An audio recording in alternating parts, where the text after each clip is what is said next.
The wind on the high plains of Wyoming doesn't just blow, it talks. And in the winter of 1884, it was saying one word over and over again: goodbye. It was a mean, scraping sound, the kind of sound that gets inside a man and hollows him out. For Caleb Shaw, it was just background noise. His lonely cabin was a fortress against the world, miles from anyone, and that's exactly how he liked it. The silence inside his four walls was nothing compared to the silence in his soul. He had a hole in him, carved out by a loss so big it had swallowed his words, his laughter, his whole damn life. All he had left were the motions: chop wood, draw water, stare at the gray sky. He didn't waste a single breath or movement. The only creature he spoke to was his horse, Ghost, and even then, it was just clipped commands. He used to have a family, a wife, a daughter. He could feel the shape of their memory, a warmth that had no face, a laugh that had no voice. Two little wooden crosses on the hill were all that was left, their names scoured away by the same wind that had scoured away his heart. He was a ghost, too, just going through the motions of a life that had already ended. One afternoon, the sky turned the color of a day-old bruise. He was riding fence line, chasing strays that had wandered north toward Cheyenne land. The air went dead still. He knew that stillness. It was the deep breath the world takes right before it comes apart at the seams. He turned Ghost for home, but it was too late. The blizzard didn't roll in, it just appeared. One second, he was in a world of brown and gray. The next, he was inside a screaming wall of white. The wind hit him like a fist, stealing his breath, driving ice into his eyes until he couldn't see a thing. He couldn't tell up from down, east from west. He got off his horse, burying his face in Ghost's neck, trying to let the animal guide him. They took one stumbling step, then another, and then the ground just disappeared. They fell. A sickening crack echoed in his skull as his head hit a rock hidden under the snow. And then the screaming wind, the cold, the entire world just faded to black. He didn't wake up so much as warmth seeped back into him. It started in his chest and spread out, a slow tide pushing back an ocean of cold. He was lying on something soft. Something heavy was on top of him. The air smelled of wood smoke, sage, and something else. Something he'd never smelled before. He tried to open his eyes, but they felt like they were nailed shut. He could hear voices, a language that flowed like a creek over stones. Finally, with a grunt, he forced his eyelids open. Firelight and shadows danced around him. He was in a lodge, the walls made of hide stretched over poles. A fire crackled in the center, but it wasn't the strange room that grabbed him.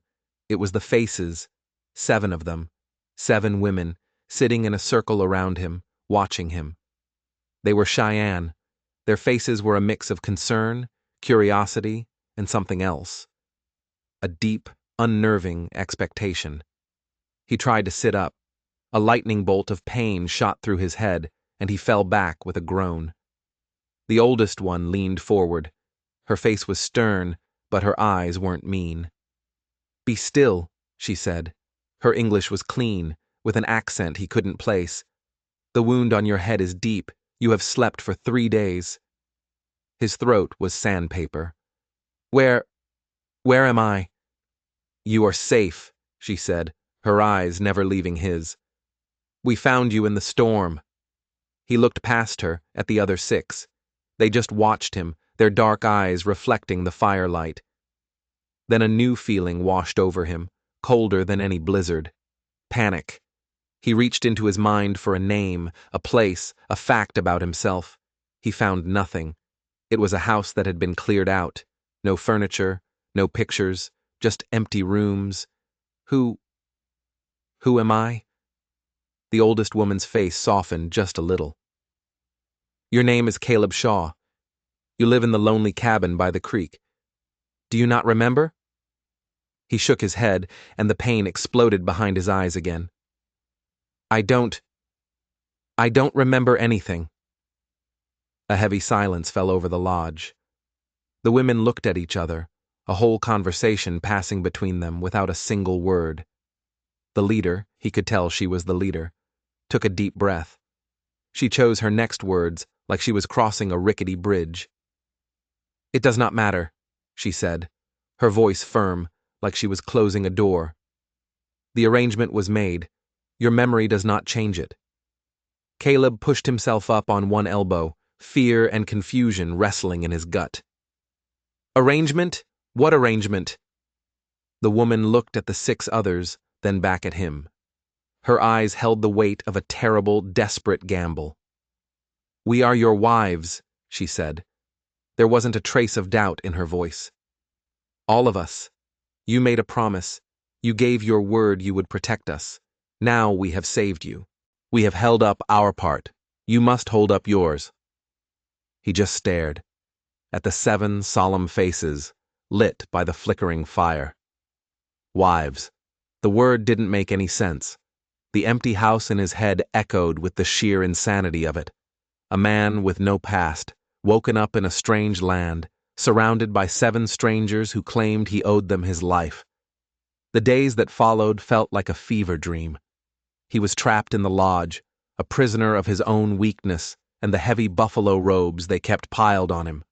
The headache was a constant, dull hammer against his skull, and the emptiness in his mind was absolute. He was a blank page, and these 7 women were the only ones holding the pen. He started to learn their names, letting the strange sounds roll around in his head. The leader was Neva. She had the kind of strength in her eyes that could stare down a mountain. Soyo was the quiet one, the healer who treated his head with poultices of crushed herbs that smelled like the forest floor. Then there was Vavina. She was younger, with a fire in her eyes. She was always watching the entrance to the lodge, her hand never far from the knife on her belt. The youngest was Mesa. She'd steal shy glances at him, her eyes full of a strange pity. The other 3 were a constant, quiet presence, their hands always moving, tanning hides, sewing, cooking. They took care of him, but it wasn't gentle. It was practical, like they were fixing a broken tool. They fed him broth and bitter tea, spoke to him in their careful English, but mostly they spoke to each other in Cheyenne, a river of sound that left him stranded on the shore. He didn't feel like a husband. He felt like a piece of livestock they were nursing back to health, and he didn't trust them, not for a second. His reflection in a pot of water showed him a white man, and whatever else he'd forgotten, he knew that his people and theirs were not friends. Why save him? Why claim him? That word, wives, it hung in the air like a bad smell. He couldn't imagine making a promise like that to one woman, let alone 7. "Why?" he finally asked Neva one evening. His voice was getting stronger. The other women were busy, but he knew they were all listening. "Why me? I have nothing. I'm a man with no memory." Neva didn't look up from the cloak she was mending. "You have land," she said, her voice flat. "A cabin. Rifles. You had a horse, but it broke its leg in the fall." She paused, then looked straight at him. "And you have the protection that comes with your skin." She said it like it was just a fact, like talking about the weather. "Protection from who?" he pressed. A shadow crossed her face. "There are men, prospectors, wolfers. They think this land is theirs for the taking. They think our lives are, too." Her voice dropped. "Our band was small. Sickness came. Then soldiers came, looking for warriors who were not there. They left only us, 7 women, alone." He didn't need a memory to understand the danger in those words. "So you just found me and decided I'd be your husband." "It was not so simple," Neva snapped. "We did not find you. We sought you out. An arrangement was made before the storm. A traitor told us about you. A man alone. A man who had lost his family and wanted nothing to do with the world. A man who might understand loss." Her eyes seemed to look right through him. "We offered you everything we had left. Our skills, our loyalty. In exchange for your name, your roof, your protection. You agreed. You gave your word.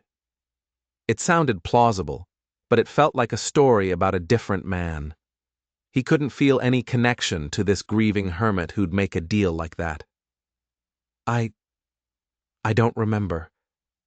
It was the only truth he had left. Soyo, the healer, looked up from her herbs. The blow to your head stole it, she said softly. But a promise is not in the head. It is in the heart. It lives there, even if the mind forgets. As his body healed, the lodge started to feel smaller, the air thicker. He was allowed to get up, to move around. He watched them. Their hands were never still. He saw Vavina, the fierce one, sharpening her knife with a terrifying focus. He saw Mesa stitching beautiful, complicated patterns onto a piece of leather. They were a team, a well-oiled machine built from grief and survival. And he was the broken cog that didn't fit. So he started to help. His mind knew nothing, but his hands remembered. He knew how to fix a broken strap.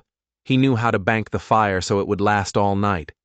It was like watching a ghost of himself at work. One afternoon, he took the heavy water buckets from Mesa. His hands brushed hers, and she flinched back like she'd been burned, her face turning red as she hurried away. But that night, his bowl of stew had more meat than anyone else's. The walls between them were still there, but tiny cracks were starting to form. He saw how fragile their existence was. This arrangement hadn't been a negotiation. It had been a desperate last-ditch prayer. And his amnesia wasn't just his problem. It was a disaster for them. The protector they had gambled everything on was a hollow man. One day, Neva led him outside. The snow was a blinding sheet of white. She pointed to a thin column of smoke, a tiny smudge against the gray sky. Your cabin, she said. We brought you here because it was closer when the storm hit. Vavina has been tending your stock.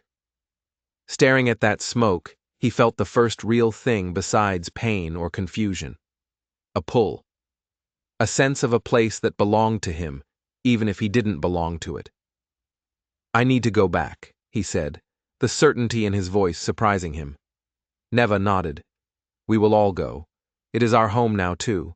That was the promise. The journey to his cabin was a long, silent walk through knee-deep snow. When they got there, the place felt both alien and familiar. His hand knew right where the latch was. His feet knew the floorboard that always creaked by the stove. The silence he'd once wrapped himself in was gone, replaced by the soft rustle of their movements, the low murmur of their voices. They moved through his small cabin with a quiet curiosity, taking in the sturdy walls, the stone fireplace, his few possessions. It had been his fortress of solitude. Now it felt like it was under siege. He saw 2 rifles mounted over the fireplace. The moment his hands touched the cool wood and steel, it felt like coming home. He didn't have to think. His fingers moved with a life of their own, checking the action, sighting down the barrel. He felt a pair of eyes on him and looked up. It was Vavina, the warrior. And for the first time, he saw something in her expression that wasn't suspicion. It might have been approval. They fell into a new rhythm, a strange, silent partnership. The women were tireless. They transformed his neglected cabin, cleaning, mending, organizing. They made it a home. And in return, he fell into the role they'd created for him. He took a rifle and went hunting. His body knew what to do. The stillness, the patience, the steady hand, the clean shot. It was all there, buried in his muscles. When he came back with a deer slung over his shoulders, the look on their faces, pure, gut-wrenching relief, was the first real payment he'd received in this new life. But the tension was always there, a current running just beneath the surface. At night, they laid their bedrolls in the main room. He slept alone in the small bedroom, the door left open just a crack. They called him husband, but they kept their distance. There was no warmth, just a shared, desperate purpose. He was the shield. They were the people hiding behind it. He was starting to understand that this forgotten promise wasn't about love or passion. It was about duty. He was a wall they needed, and he could feel the weight of it settling on his shoulders, memory or no memory. One evening, Soyo was changing the dressing on his head wound. It was almost healed. Her fingers brushed his temple. It was an accident, a touch as light as a feather, but a shock went through him. A flash. Not a thought but a feeling. An image burned into the back of his eyes. A woman's laughter, sunshine on his face, the tiny hand of a child tucked inside his own. He gasped, the air catching in his throat. Soyo pulled her hand back fast. "What is it?" "Nothing," he lied, his heart hammering. "Just a twitch." But it wasn't nothing. It was the first crack in the blank wall of his mind. For a split second, he had felt him, the man he used to be, the man who had a family. And right behind that feeling came a tidal wave of grief so powerful it almost buckled his knees. He finally understood the man Neva described, the grieving recluse, the man with nothing left to lose, the man who would see their desperation and see a reflection of his own. That night, lying on his cold bed, he didn't feel like their prisoner anymore. He felt like one of them. He understood what it felt like to watch your world burn to the ground and be the only one left standing in the ashes. But just as this fragile peace started to settle, he saw them. 3 riders, dark shapes moving against the white snow. His gut clenched with an instinct he didn't know he possessed. "Inside! Now!" he yelled. The women didn't hesitate. They vanished into the cabin like smoke, a drill they had clearly practiced. A moment later, Vavina was at his side, a rifle in her hands, her face a grim mask. "Get in," he said, his voice low. "Bar the door." "I will stand with you," she said. It wasn't a question. He didn't have time to argue. The lead rider was a big man with a greasy beard and a cruel smile. Garrett Vance. A name that felt like poison, though Caleb didn't know why. Vance and his men had been trouble in this territory for months, eyeing the land and the women on it. Vance pulled his horse up a few yards away, his gaze crawling over Caleb, then lingering on Vavina with a nasty smirk. "Well now, Shaw. Heard you took in some strays. Getting lonely out here?" Caleb kept his rifle casual, pointed at the ground, but his thumb was on the hammer. "This is my land, Vance. Say your piece and ride on." Vance laughed, a low, ugly sound. "Your land? This is Cheyenne territory, Shaw, and last I heard, harboring hostiles is against the law.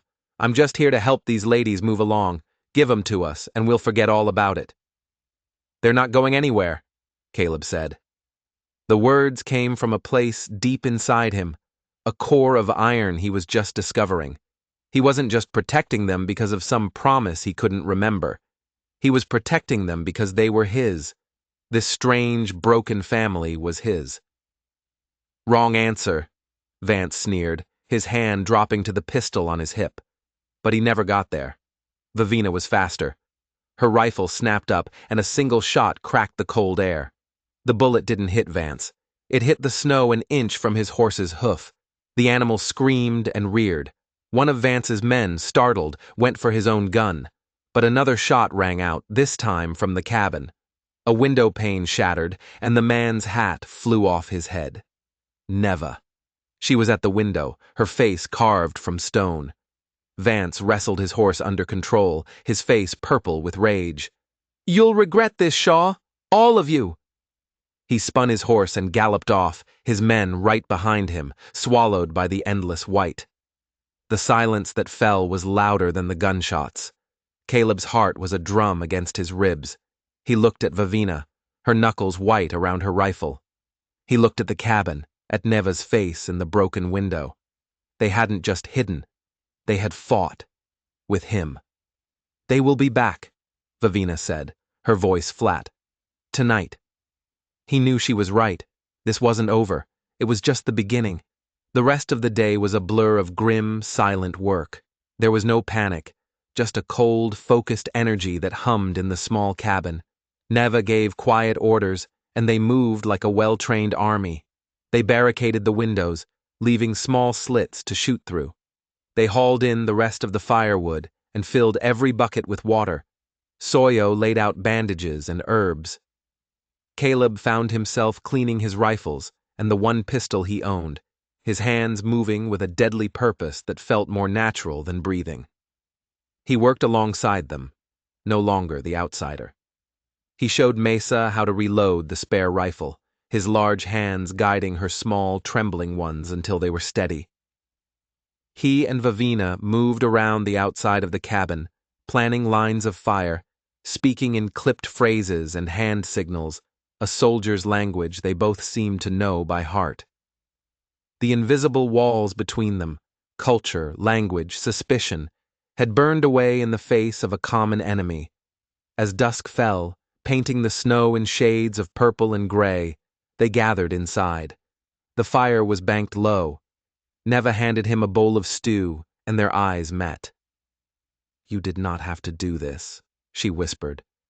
"You could have given us to them." He thought about the echoing emptiness he'd been living in. He thought about the quiet strength of these women, their fierce refusal to be erased. They had filled the silence in his cabin, and the silence in his heart. They had given him a reason to stand his ground. "This is my home," he said, and the words tasted true. "You are my family." A strange warmth bloomed in Neva's eyes, an understanding that went deeper than any promise. The attack came in the blackest part of the night. It started with a sudden, terrifying whoosh. A torch arced through the dark and landed on the roof. The dry shingles caught instantly. "Fire!" Caleb yelled, grabbing a water bucket, but Vavina was already moving, shoving him toward the ladder to the loft. "I will hold them off! You stop the flames!" Gunshots exploded from the darkness, chewing splinters from the cabin walls. Neva and the others returned fire, their shots careful and deliberate.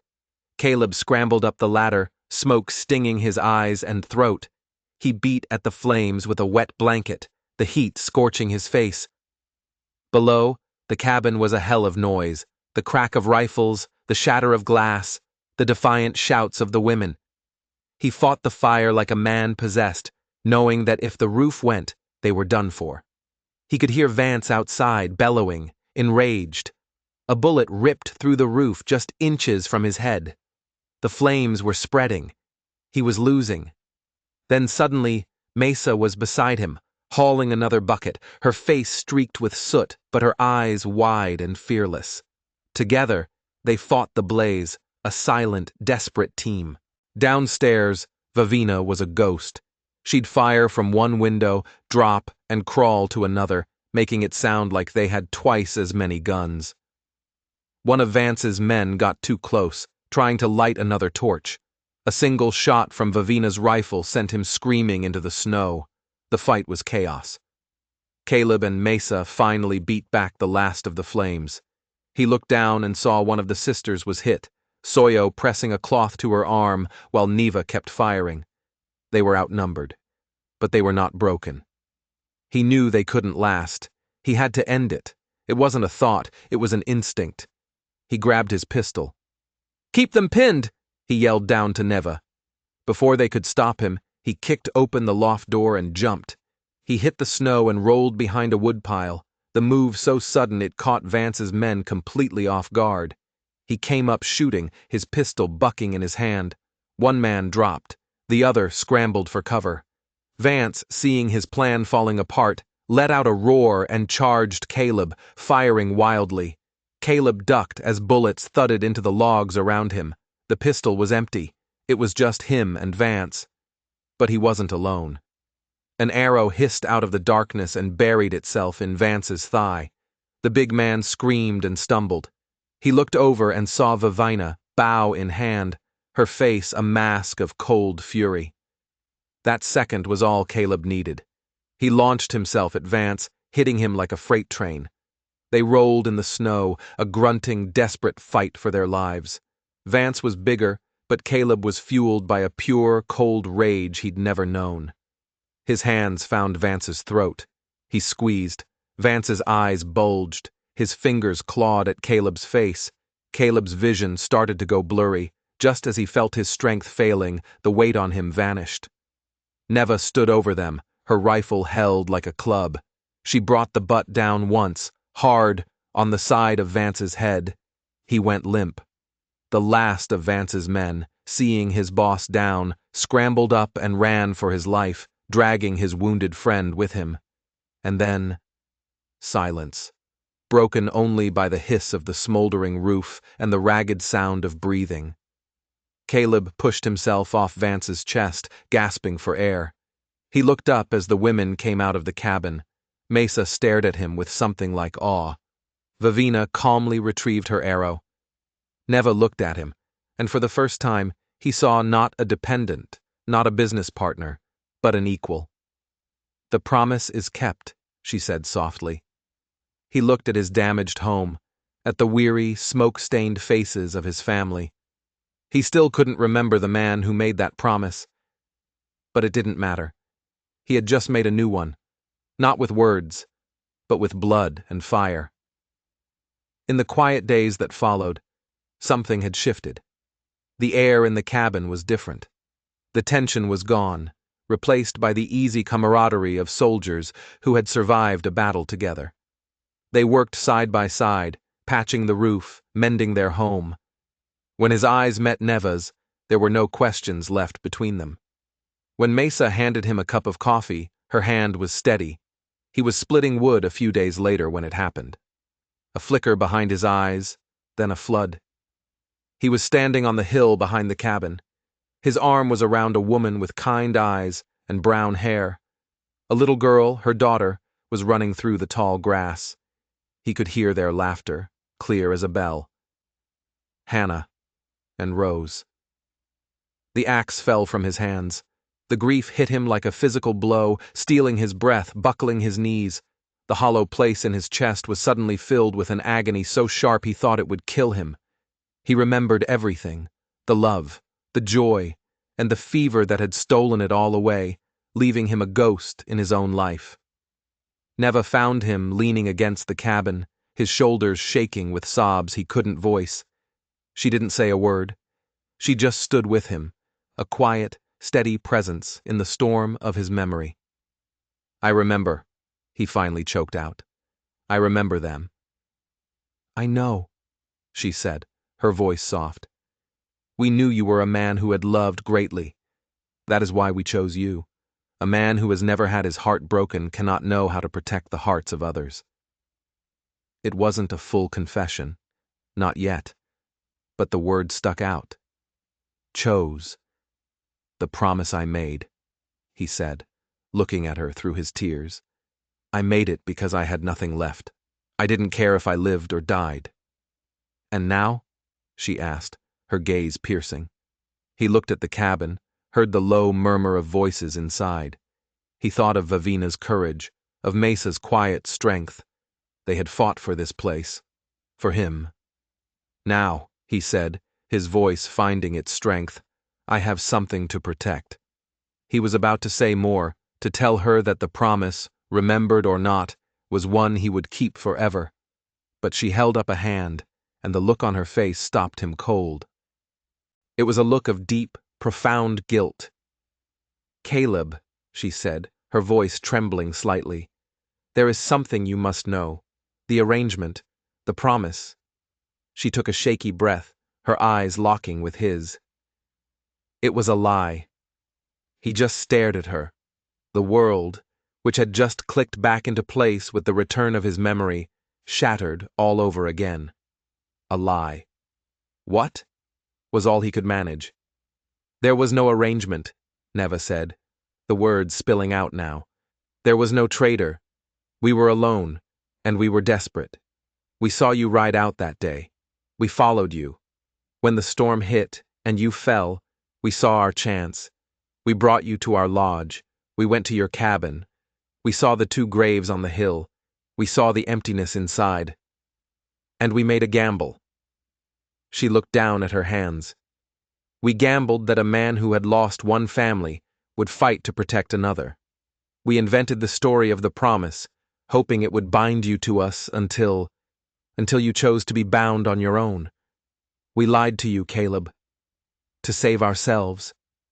The wind whistled around the corners of the cabin, the only sound for a long moment. He felt a surge of, not anger, just a profound, dizzying sense of dislocation. His entire reality for the past weeks had been built on a fiction. He hadn't been honoring a debt. He'd been the subject of a desperate prayer. He was about to speak when a low groan came from inside the cabin. Vance. They had tied him to a chair in the corner, waiting for him to wake up. Neva's head snapped toward the sound. They both walked inside. Vance's eyes were fluttering open. He looked around, dazed, his gaze landing on the women, then on Caleb. A slow, hateful smile spread across his bruised face. Shaw, he rasped. Caleb Shaw. I knew that name sounded familiar. He coughed, spitting a glob of blood onto the floorboards. You ain't no simple rancher, are you? The women all turned to look at Caleb, their expressions confused. You're the butcher of Cimarron, Vance sneered. Heard you quit the marshals and started hunting men for money. Last I heard, you left a trail of bodies halfway across Kansas. What's a man like you doing playing house with a bunch of strays? Absolute silence. The crackling of the fire was like a roar in the sudden stillness. The women weren't looking at him with confusion anymore. It was a new kind of fear, a deeper kind. The man they had gambled on, the grieving husband they thought they knew, was a lie far greater than the one they had told. He wasn't a protector. He was a killer. The butcher of Cimarron. He had no memory of that name, of that life, but he felt the truth of it in his bones, the way the rifle felt in his hands, the cold calm that had settled over him during the fight, the brutal efficiency with which his hands had found Vance's throat. It all made a terrible kind of sense. He hadn't just been a rancher running from grief. He had been a man of violence, running from himself. The blizzard and the rock hadn't just stolen his sorrow, they had stolen his sins.